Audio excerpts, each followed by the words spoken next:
Hi all. ഇന്ന് ഞാൻ വന്നിരിക്കുന്നത് ഒരു റിക്രൂട്ട്മെന്റിന്റെ നോട്ടിഫിക്കേഷൻ ആയിട്ടാണ്. IDBI bank recruitment of assistant manager 2026-27. Okay, വിളിച്ചിട്ടുണ്ട്. അപ്പോൾ വീഡിയോ തുടങ്ങുന്നതിനേക്കാൾ മുന്നേ ഞാൻ ഒരു കാര്യം പറയുന്നു. ഇതിൽ 2 വർഷം എക്സ്പീരിയൻസ് ഉള്ളവർക്ക് എന്ത് ചെയ്യാൻ പറ്റുള്ളൂ, അപ്ലൈ ചെയ്യാൻ പറ്റുള്ളൂ. ഡിഗ്രി മാത്രം പോരാ, എക്സ്പീരിയൻസ് ഉള്ളവർക്കേ അപ്ലൈ ചെയ്യാൻ പറ്റുള്ളൂ. ഓക്കെ, ആദ്യം തന്നെ തുടക്കം തന്നെ അത് പറഞ്ഞിട്ടാണ്. അപ്പൊ നമുക്ക് ബാക്കി ഡീറ്റെയിൽസ് കാര്യങ്ങളിലേക്ക് കടക്കാം. എത്ര വേക്കൻസി ആണ്?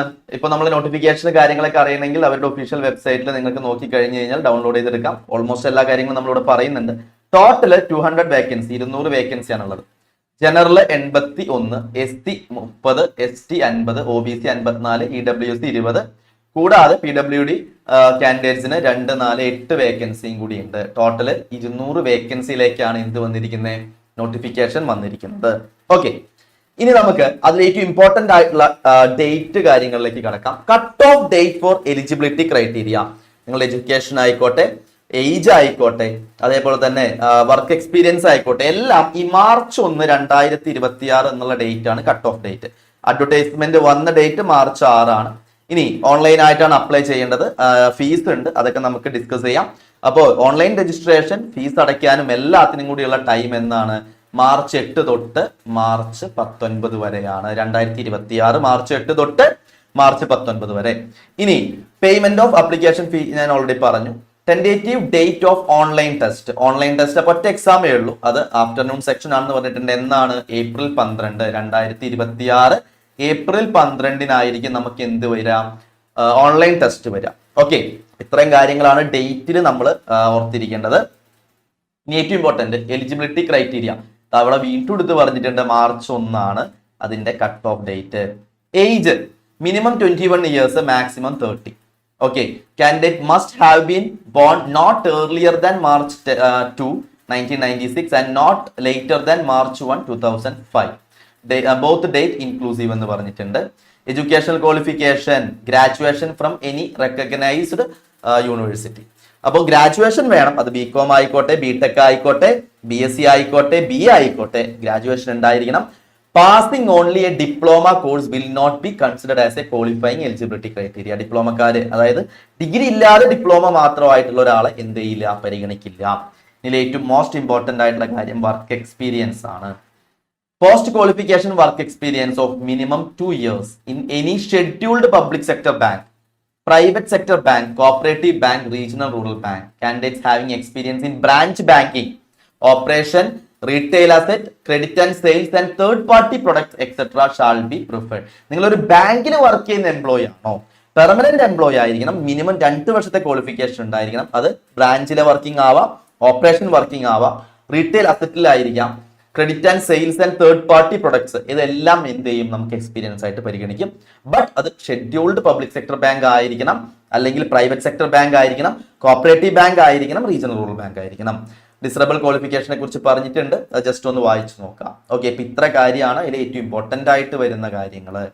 ദെൻ നമുക്ക് ഏജ് റിലാക്സേഷൻ നമുക്ക് സാധാരണ എല്ലാ നോട്ടിഫിക്കേഷനിലും വരുന്ന പോലെ SC ST കാൻഡിഡേറ്റിന് 5 വർഷം, OBC നോൺ ക്രീമി ലെയർ നമുക്ക് 3 വർഷം, PWD കാൻഡിഡേറ്റ്സിന് 10 വർഷം, ഈ പറഞ്ഞിരിക്കുന്ന ആൾക്കാർക്ക് 5 വർഷം, പേഴ്സൺ അഫക്റ്റഡ് ബൈ 1984 ആക്ട്സ് 5 വർഷം. സാധാരണ ബാക്കി എല്ലാ നോട്ടിഫിക്കേഷനിലും വരുന്ന അതേ ഏജ് റിലാക്സേഷൻസ് നമുക്ക് ഈ നോട്ടിഫിക്കേഷൻ എന്താണ്, അവൈലബിൾ ആണ്. ഓക്കെ അല്ലേ? ഓക്കെ, ഇനി വർക്ക് എക്സ്പീരിയൻസിൽ കുറച്ച് ഡൗട്ടുകൾ കാര്യങ്ങൾ ഉണ്ടാവും, അത് നമുക്കൊന്ന് ക്ലിയർ ചെയ്യാം. മിനിമം 2 years ഓഫ് പോസ്റ്റ്, നമ്മൾ നേരത്തെ അവിടെ പറഞ്ഞ കാര്യമാണ്. Post qualification of work experience in any scheduled public, private sector bank, cooperative bank, regional rural bank.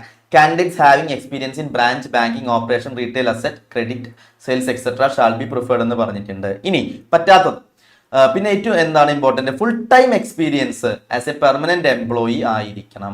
After acquiring education qualification will be considered. അപ്പോൾ നമുക്ക് candidates having work experience as contractual employee, contract ബേസിലുള്ള experience എന്ത് ചെയ്യില്ല, പരിഗണിക്കില്ല എന്ന് പറഞ്ഞിട്ടുണ്ട്. Experience below 6 months ഇനി any organisation will not, okay, അതും പരിഗണിക്കില്ല എന്ന് പറഞ്ഞിട്ടുണ്ട്. നമുക്കിനി experience through an outsourcing vendor, service provider, KPO, BPO, IT support service provider. അപ്പൊ നിങ്ങളൊരു ബാങ്കിലല്ലാതെ നമ്മളൊരു ഔട്ട്സോഴ്സിംഗ് കമ്പനിയിൽ വർക്ക് ചെയ്തിട്ട് ബാങ്കിന്റെ കാര്യങ്ങൾ ചെയ്തു കൊടുക്കുകയാണെങ്കിൽ അതും നമ്മൾ എന്ത് ചെയ്യില്ല, ഷാൽ നോട്ട് ബി കൺസിഡേർഡ് എന്ന് എടുത്ത് പറഞ്ഞിട്ടുണ്ട്. നിങ്ങൾ ബാങ്കിലായിരിക്കാം വർക്ക് ചെയ്യുന്നത്, ബാങ്കിന് വേണ്ടിയാണ് വർക്ക് ചെയ്തിരിക്കുന്നത്. പക്ഷെ നിങ്ങൾ ഒരു ഔട്ട്സോഴ്സിങ് കമ്പനിയിൽ വർക്ക് ചെയ്തിട്ട് അവിടെ ബാങ്കിന് വേണ്ടി വർക്ക് ചെയ്യുന്ന കേസ് ഉണ്ടല്ലോ, അത് പരിഗണിക്കില്ല. നിങ്ങളൊരു പെർമനന്റ് എംപ്ലോയി ആയിരിക്കണം, ബാങ്കിൽ 2 വർഷത്തെ എക്സ്പീരിയൻസ് ഉണ്ടായിരിക്കണം. ഈ പറഞ്ഞിരിക്കുന്ന കാര്യങ്ങൾ ആയിരുന്നാൽ മതി, ബാങ്കിലെ പെർമനന്റ് എംപ്ലോയി ആയിരിക്കണം. അത് ഇമ്പോർട്ടന്റ് ആണ്. അങ്ങനെയുള്ളവർക്ക് എന്ത് ചെയ്യാൻ പറ്റുള്ളൂ, അപ്ലൈ ചെയ്യാൻ പറ്റുള്ളൂ. ഓക്കെ. സാലറി, ബേസിക് സാലറി സാധാരണ ലഭിക്കുന്ന പോലെ തന്നെ എല്ലാത്തിലും പോലെ തന്നെ 41,480 ആണ് ബേസിക്. കൂടാതെ എല്ലാ അലവൻസുകളും കാര്യങ്ങളും മെഡിക്കൽ ഇൻഷുറൻസ് തുടങ്ങിയ എല്ലാ കാര്യങ്ങളും നിങ്ങൾക്ക് അവൈലബിൾ ആണ്. നമുക്ക് ഈ പറഞ്ഞ പോലെ തന്നെ ഒരു 70,000 to 80,000 നമുക്ക് എന്ത് ചെയ്യാം, സാലറി എന്തായാലും നിങ്ങൾക്ക് ഉണ്ടാവും. ക്ലിയർ അല്ലേ? നല്ല സാലറി തന്നെയാണ് അസിസ്റ്റന്റ് മാനേജർക്ക് ലഭിക്കുന്ന, മറ്റുള്ള ബാങ്കുകളിൽ ലഭിക്കുന്ന പോലെ തന്നെ എല്ലാ അലവൻസുകളും കാര്യങ്ങളും എല്ലാം നിങ്ങൾക്ക് എന്ത് ചെയ്യും, ഇവിടെയും ലഭിക്കുന്നതാണ്. ക്ലിയർ? ദെൻ നമുക്ക് സാലറിയുടെ കാര്യം നിങ്ങൾക്ക് ക്ലിയർ ആണ്.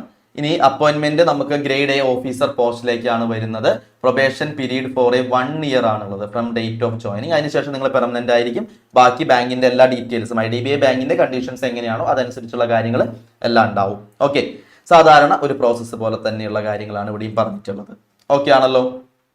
ഇനി നമുക്ക് സെലക്ഷൻ പ്രോസസ്സിലേക്ക് വരാം. ഒരു ഓൺലൈൻ ടെസ്റ്റ് ഉണ്ട്, ഡോക്യുമെന്റ് വെരിഫിക്കേഷൻ ഉണ്ട്, പേഴ്സണൽ ഇന്റർവ്യൂ ഉണ്ട്. അതിനുശേഷം ഒരു PRMT, pre recruitment medical test ആണ്. അപ്പൊ ഇവിടുത്തെ മെഡിക്കൽ ടെസ്റ്റിനെ കുറിച്ച് ഒരു ഇമ്പോർട്ടന്റ് ആയിട്ടൊരു കാര്യം പറഞ്ഞിട്ടുണ്ട്. ബാങ്കിന്റെ ക്രൈറ്റീരിയ മീറ്റ് ചെയ്തില്ല എന്നുണ്ടെങ്കിൽ എന്ത് ചെയ്യും, ഡിസ്ക്വാളിഫൈ ആവും. അപ്പൊ അത് ബാങ്കിന്റെ വെബ്സൈറ്റിലെ കാര്യങ്ങളൊക്കെ നമുക്ക് ഇനി ഇപ്പൊ ഇതിൽ പറഞ്ഞിട്ടില്ലെങ്കിൽ കൂടി, fitness of the candidates after PRMT would be based on the prevailing guidelines of the bank. ബാങ്കിനൊരു ഗൈഡൻസ് ഉണ്ട്, അതനുസരിച്ചിട്ടുള്ള ഫിറ്റ്നസ് ആ കാൻഡിഡേറ്റിന് ഉണ്ടായിരിക്കണം എന്ന് എടുത്തു പറഞ്ഞിട്ടുണ്ട്. അപ്പൊ നമുക്ക് ഇവിടെ പ്രധാനമായിട്ടും ഓൺലൈൻ ടെസ്റ്റ് പാസ്സായ, ഡോക്യുമെന്റ് വെരിഫിക്കേഷൻ ഇമ്പോർട്ടന്റ് ആ, നിങ്ങളുടെ എക്സ്പീരിയൻസ് സർട്ടിഫിക്കറ്റ്, എഡ്യൂക്കേഷൻ ക്വാളിഫിക്കേഷൻ ഇതെല്ലാം നമ്മൾ സബ്മിറ്റ് ചെയ്യണം. അതിനുശേഷം പേഴ്സണൽ ഇന്റർവ്യൂ ഉണ്ട്, അതിനുശേഷം മെഡിക്കൽ ടെസ്റ്റ് ഉണ്ട്. ഇനി ഓൺലൈൻ ടെസ്റ്റിലേക്ക് വരാണെങ്കിൽ നമുക്ക് സാധാരണ പോലെ തന്നെ QA, ഇംഗ്ലീഷ്, QA അല്ല, reasoning, logical reasoning and data analysis interpretation, English language, quantitative aptitude, general awareness, economy and banking awareness 4 section ആണ് വരുന്നത്. Logical reasoning, data analysis and ഇന്റർപ്രിട്ടേഷനിൽ 60 question, 60 mark, individual timing 40 minute. English ലാംഗ്വേജിലേക്ക് വരാണെങ്കിൽ number of questions 40 ആണ്, maximum marks 40 ആണ്, time allot ചെയ്തിരിക്കുന്നത് 20 minute ആണ്. Then നമ്മൾ ക്വാണ്ടിറ്റേറ്റീവ് ആപ്റ്റിറ്റ്യൂഡ് വരാണെങ്കിൽ 40 ക്വസ്റ്റ്യൻ, 40 മാർക്ക്, 35 മിനിറ്റ് ആണ് ഇൻഡിവിജ്വൽ ടൈമിംഗ് വരുന്നത്. General economy, banking awareness, computer IT നമുക്ക് 60 ക്വസ്റ്റ്യൻ, അതേപോലെ തന്നെ 60 മാർക്കാണ്, 25 മിനിറ്റ് ആണ് ടൈം. 200 ക്വസ്റ്റ്യൻ, 200 മാർക്ക്, 2 മണിക്കൂർ, 120 മിനിറ്റ് ആണ് ടൈം വരിക. About test except the test of English language will be available bilingually. ഇംഗ്ലീഷിലും ഹിന്ദിയിലും അവൈലബിൾ ആണ്. ഇംഗ്ലീഷിൽ മാത്രമേ ഉണ്ടാവുള്ളൂ, ബാക്കിയെല്ലാം നിങ്ങൾക്ക് ഇംഗ്ലീഷിലും ഹിന്ദിയിലും എന്തായിരിക്കും, അവൈലബിൾ ആയിരിക്കും. അപ്പൊ ഇതിന് there will be no penalty for wrong answers. Negative mark ഇല്ല എന്ന് എടുത്ത് പറഞ്ഞിട്ടുണ്ട്. പിന്നെ candidate securing the minimum cut off marks overall each section, അത് ബാങ്ക് ഡിസൈഡ് ചെയ്യും. ഓവറോൾ ഒരു കട്ട് ഓഫ് ഉണ്ടാവും, ഈച്ച് സെക്ഷൻ ഒരു കട്ട് ഓഫ് മാർക്ക് ഉണ്ടാവും. അത് ബാങ്ക് വേക്കൻസി കാര്യങ്ങൾ ഡിപ്പെൻഡ് ചെയ്തിട്ട് ഒരു കട്ട് ഓഫ് വെക്കും. അതിൽ ഉള്ളവരെ എന്ത് ചെയ്യും, ഡോക്യുമെന്റ് വെരിഫിക്കേഷൻ വിളിക്കും. ദെൻ പേഴ്സണൽ ഇന്റർവ്യൂ ആണ്. അതിനുശേഷം മെഡിക്കൽ ഉണ്ടാവും. അതിനുശേഷമാണ് എന്ത് ചെയ്യുക, നമ്മളുടെ സെലക്ഷൻ ആയിട്ടുള്ളവരുടെ ലിസ്റ്റ് പബ്ലിഷ് ചെയ്യാം. ഇത്ര കാര്യങ്ങളാണ് പ്രധാനമായിട്ടും വന്നിരിക്കുന്നത്. ഓക്കെ. അപ്പൊ എന്തായാലും നമ്മൾ സാധാരണ പഠിക്കുന്ന രീതിയിലുള്ള എക്സാം തന്നെയാണുള്ള, പുറത്തുനിന്ന് വേറെ കാര്യങ്ങളൊന്നുമില്ല. എക്സ്പീരിയൻസ് വെച്ചിട്ടുള്ള ക്വസ്റ്റ്യൻസ് ഒന്നും അതിൽ പ്രത്യേകിച്ച് എടുത്ത് പറഞ്ഞിട്ടില്ല. Logical reasoning, data analysis and interpretation, English language, quantitative aptitude, general economy, banking awareness ആണ് പറഞ്ഞിരിക്കുന്നത്. ഓക്കെ. ദെൻ നമുക്ക് ഇന്റർവ്യൂവിൽ നമുക്ക് എന്ത് ചെയ്യാം, ഈ പറഞ്ഞ ക്വസ്റ്റ്യൻസ് നമുക്ക് പ്രതീക്ഷിക്കാം. നമ്മളുടെ ഈ പറഞ്ഞ നമ്മളുടെ എക്സ്പീരിയൻസ് ആയിട്ടുള്ള ക്വസ്റ്റ്യൻസ് എവിടെയായിരിക്കും, ഇന്റർവ്യൂവിലാണ് ഉണ്ടാവുക. അതിപ്പോ നിങ്ങൾക്ക് എക്സ്പീരിയൻസ് ഉള്ളത് കൊണ്ട് തന്നെ, എക്സ്പീരിയൻസ് ഉള്ളവർക്ക് അപ്ലൈ ചെയ്യാൻ പറ്റുള്ളൂ. അപ്പൊ എക്സ്പീരിയൻസ് ഉള്ളതുകൊണ്ട് തന്നെ അതിലെ ക്വസ്റ്റ്യൻസ് നമുക്ക് എന്ത് ചെയ്യാൻ പറ്റും, അറ്റൻഡ് ചെയ്യാൻ പറ്റും. ഓൺലൈൻ ആയിട്ടാണ് അപ്ലൈ ചെയ്യേണ്ടത്. അപ്ലൈ ചെയ്യുന്നതിന് ഫീസ് ഉണ്ട്. 250 രൂപയാണ് ആർക്കുള്ളത്, SC ST PWD കാൻഡിഡേറ്റ്സിനുള്ളത്. 1050 രൂപയാണ് ബാക്കി എല്ലാവർക്കും വരുന്നത്. അപ്പോൾ നിങ്ങൾ ഫീസ് അടച്ചാൽ മാത്രമേ നമ്മളുടെ എന്ത് ചെയ്യുള്ളൂ, അപ്ലിക്കേഷൻ കംപ്ലീറ്റ് ആവുള്ളൂ. ഫീസ് അടച്ചില്ല എന്നുണ്ടെങ്കിൽ നിങ്ങൾക്ക് ഹോൾ ടിക്കറ്റ് വരാൻ പോകുന്നില്ല. അപ്പൊ അതുകൊണ്ട് തന്നെ അപ്ലൈ ചെയ്തതിന് ശേഷം ഫീസും കംപ്ലീറ്റ് ചെയ്യാം. ക്ലിയർ? ഇത്ര കാര്യങ്ങളാണ് ഇതിൽ വരുന്നത്. അപ്പൊ നിങ്ങൾക്ക് എന്തെങ്കിലും ഡൗട്ടുകളോ കാര്യങ്ങളോ ഒക്കെ ഉണ്ടെങ്കിൽ നമ്മളുടെ കൗൺസിലിംഗ് ടീമിന്റെ നമ്പറാണ്. കോഴ്സുകളെ കുറിച്ചോ അല്ലെങ്കിൽ നോട്ടിഫിക്കേഷൻസിനെ കുറിച്ചോ അപ്കമിംഗ് നോട്ടിഫിക്കേഷനെ കുറിച്ചൊക്കെ ഡൗട്ടുകൾ ഉണ്ടെങ്കിൽ ഈ കാണുന്ന നമ്പറിലേക്ക് ജസ്റ്റ് ഒന്ന് കോൺടാക്ട് ചെയ്യാം. 7736122215 എന്നുള്ള നമ്പർ, 7736122215 എന്നുള്ള നമ്പറിലേക്ക് എന്ത് ചെയ്യാം, ജസ്റ്റ് ഒന്ന് കോൺടാക്ട് ചെയ്യാം. ക്ലിയർ? പറഞ്ഞ കാര്യങ്ങളൊക്കെ ക്ലിയർ ആണെന്ന് കരുതുന്നു. അപ്പൊ ഈ നോട്ടിഫിക്കേഷൻ 2 കൊല്ലം എക്സ്പീരിയൻസ് ഉള്ളവർക്ക് മാത്രമേ അപ്ലൈ ചെയ്യാൻ പറ്റുള്ളൂ, അല്ലാത്തവർക്ക് അപ്ലൈ ചെയ്യാൻ പറ്റില്ല. അപ്പോൾ എലിജിബിൾ ആയിട്ടുള്ള ആൾക്കാർ എന്ത് ചെയ്യുക, അപ്ലൈ ചെയ്യുക. ബാക്കിയുള്ളവർക്കുള്ള നോട്ടിഫിക്കേഷൻ ഒക്കെ ബാക്ക് ടു ബാക്ക് വരാൻ പോവാണ്. SBA ക്ലർക്ക് വരും, SBA PO വരും, കലണ്ടർ ഒക്കെ വന്നിട്ടുണ്ട്. IBPS PO, IBPS clerk, RRB PO, RRB clerk തുടങ്ങി ഒട്ടനവധി എക്സാംസ് നമുക്ക് ബാക്ക് ടു ബാക്ക് വരാൻ പോകുന്നുണ്ട്. 2026 അത്രയധികം ഓപ്പർച്യൂണിറ്റീസ് ആണ് ബാങ്കിങ് ഇൻഷുറൻസ് മേഖലയിൽ വരാൻ പോകുന്നത്. അപ്പൊ അതുകൊണ്ട് നിങ്ങൾ നിങ്ങളുടെ പഠനം നല്ല അടിപൊളിയായിട്ട് തന്നെ മുന്നോട്ട് കൊണ്ടുപോവുക. എല്ലാവർക്കും അവർ ആഗ്രഹിക്കുന്ന ആ പോസ്റ്റിലേക്ക് ഈ കൊല്ലം തന്നെ എത്തിച്ചേരാൻ പറ്റട്ടെ എന്ന് ഞാൻ ആശംസിക്കുന്നു. ഓക്കെ, അപ്പൊ എല്ലാവർക്കും all the very best. Thank you.